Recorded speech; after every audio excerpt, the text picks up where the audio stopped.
Bénissons le Seigneur.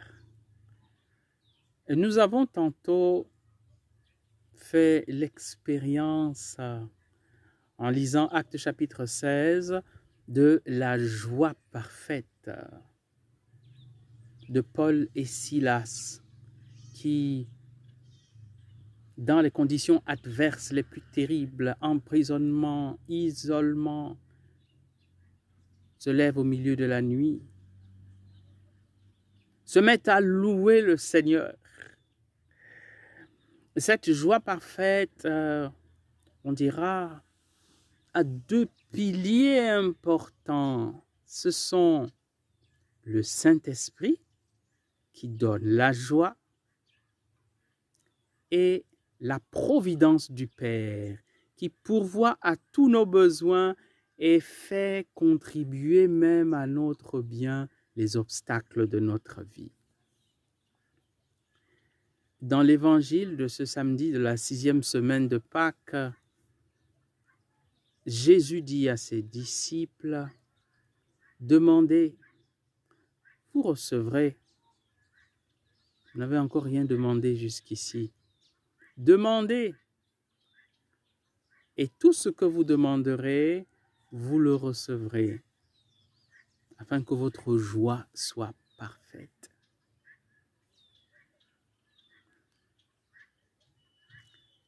Mais il ajoute, je ne vous dis pas que je prierai le Père pour vous. Le Père lui-même vous aime parce que vous m'avez reconnu comme étant sorti de lui.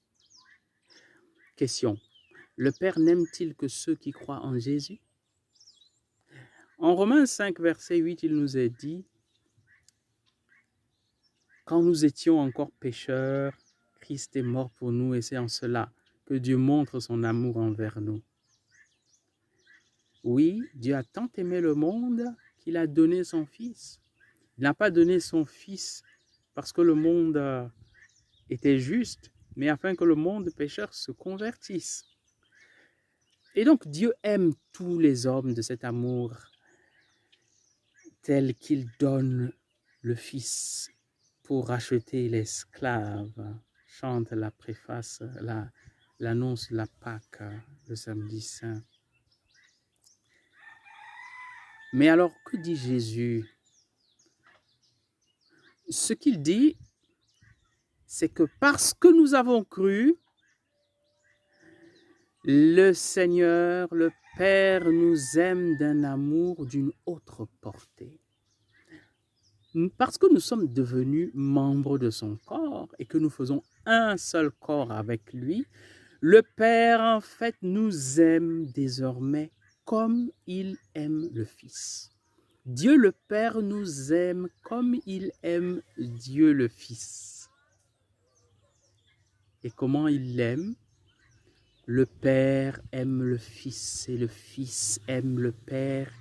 Et leur amour spire une troisième personne qui est le Saint-Esprit. Cet amour, c'est quelqu'un. Et ce quelqu'un, il va nous être donné pour demeurer en nous, comme il demeure dans le Fils, afin que nous soyons dans le Fils, comme le Fils est dans le Père. Voilà jusqu'où le Seigneur nous a aimés. Et alors, notre prière désormais est inspirée de cet esprit qui est en nous.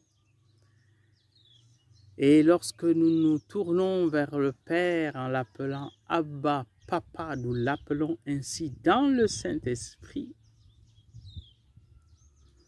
Et nous recevons l'exaucement de toutes nos prières.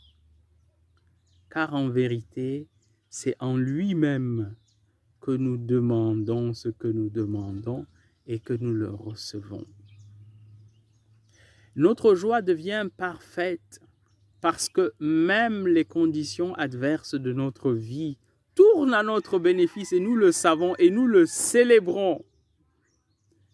Et cette joie n'a plus de limite. Et alors, personne ne peut plus nous arracher notre joie. Avec quoi?